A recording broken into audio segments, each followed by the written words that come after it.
Salut YouTube! Pour cette vidéo, j'ai envie de parler de nos dépenses estivales. L'été au Québec, on le sait, c'est court, on veut en profiter et ça signifie parfois des plus grandes dépenses pour nos sorties sociales, pour nos activités, pour plein d'affaires. Mais comment faire pour respecter son budget sans avoir l'impression de se priver?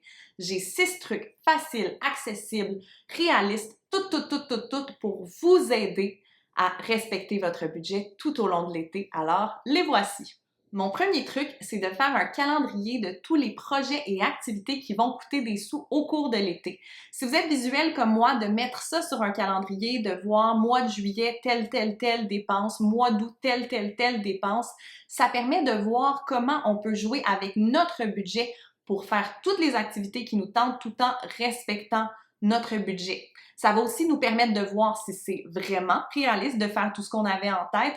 Des fois, on se dit « Hey, ça serait le fun de faire un voyage, une activité, par exemple, un centre d'attraction ou un zoo, quelque chose qui coûte beaucoup de sous, ça serait le fun de faire ci, ça serait le fun de faire ça. » Puis là, on les voit additionner sur le calendrier et on se rend compte que peut-être ça ne respecte pas notre réalité financière. Donc, d'avoir un plan d'ensemble, ça permet vraiment d'avoir justement une vision d'ensemble et de faire de meilleurs choix.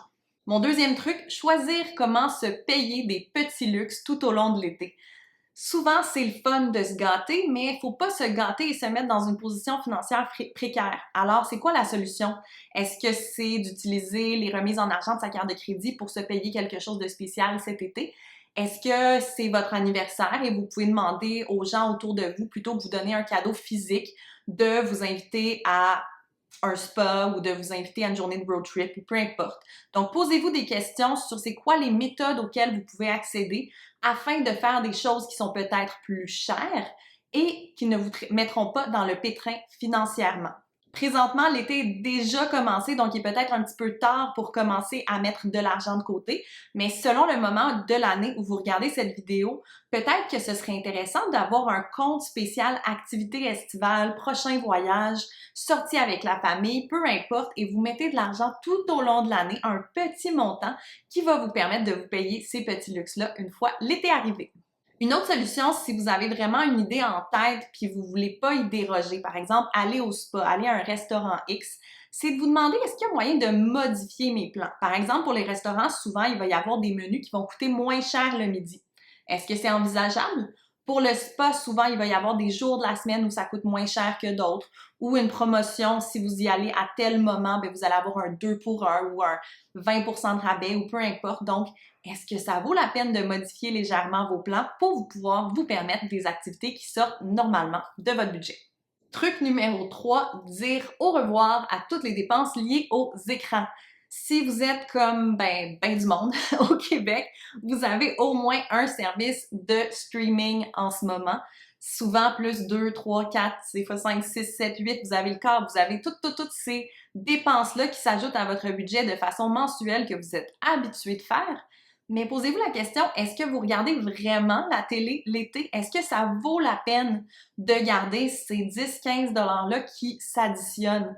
Peut-être que vous allez me dire, ben justement, ah, c'est juste 10 $, c'est pas grave. Mais si vous en avez 3, 4, 5 services de streaming, ben c'est peut-être 50, 60 $ tous les mois. C'est une sortie au restaurant que vous allez peut-être pouvoir faire. C'est une activité que vous allez peut-être pouvoir faire. Donc, des petits ajustements comme ça, ben ça permet parfois de vous payer quelque chose qui sort normalement de votre budget. Puis après ça, à l'automne, quand vous allez passer plus de temps à l'intérieur, quand vous allez avoir envie de vous installer pour une soirée cocooning, regarder une série, vous allez pouvoir reprendre vos abonnements sans pénalité. Le quatrième truc, c'est de modifier vos objectifs d'épargne. Je m'explique. Si vous avez des virements automatiques vers, par exemple, un compte fonds d'urgence, un compte pour X, Y, Z raison, posez-vous la question, est-ce que ça vaut la peine de temporairement, pendant un mois ou deux, arrêter ce virement automatique-là pour plutôt utiliser ces sous-là pour mon plaisir estival? Ça va vraiment dépendre de votre situation financière, de vos envies, mais peut-être que 1 ou 2 mois de différence sans faire un virement, ça ne fera pas une grande différence au niveau de votre fonds d'urgence ou de peu importe c'est quoi votre objectif d'épargne et ça va vous permettre d'avoir plus de sous pour profiter de l'été. Bien sûr, c'est important si vous faites ça au mois de septembre, au mois d'octobre, lorsque l'été sera terminé, la période de grandes dépenses sera terminée, de retourner dans vos virements automatiques et de tout remettre à vos objectifs à plus long terme. Mais posez-vous la question si ça peut être ajusté pendant 1 mois ou 2, ça pourrait faire une grosse différence au niveau de votre plaisir. Quatrième truc est celui que je sais que vous attendez avec... Je sais même pas, en fait, vous l'attendez pas pantoute, parce que je vais vous parler de budget. Mon quatrième truc, c'est d'ajuster votre budget. Si votre budget n'est pas encore fait, profitez d'une journée de pluie pour vous installer et en faire un. Ça vaut la peine de faire un budget, de vous poser des questions sur c'est quoi votre budget réel, parce que le but de cette vidéo, le but de tout ce que je fais, c'est de vous aider à trouver le budget pour ce qui compte réellement pour vous. Mais si vous savez pas où part actuellement votre argent, si vous savez pas réellement où sont vos sources de dépenses, un budget, ça sert à rien si vous l'avez fait il y a 3 ans et que vous l'avez plus jamais regardé. Un budget, il faut le ressortir, il faut le constater. Il faut que vous regardiez, est-ce que j'ai encore une dépense X? Est-ce que ça tient encore la route? Hey, j'avais oublié que je faisais un paiement automatisé à XYZ compagnie. Faudrait bien que je l'annule, je l'utilise plus. Donc, vraiment, regardez votre budget, faites le suivi de vos dépenses de la façon qui vous plaît pour voir si c'est toujours adéquat et pour trouver toujours le budget pour ce qui compte réellement pour vous. Le dernier truc, suivre ses dépenses. Je viens d'en parler. C'est pas excitant encore une fois, c'est à peu près l'équivalent du budget au niveau d'excitation de cette activité-là. Mais si vous faites votre budget puis vous suivez pas vos dépenses, bien encore une fois, votre budget il va pas avoir servi à grand-chose.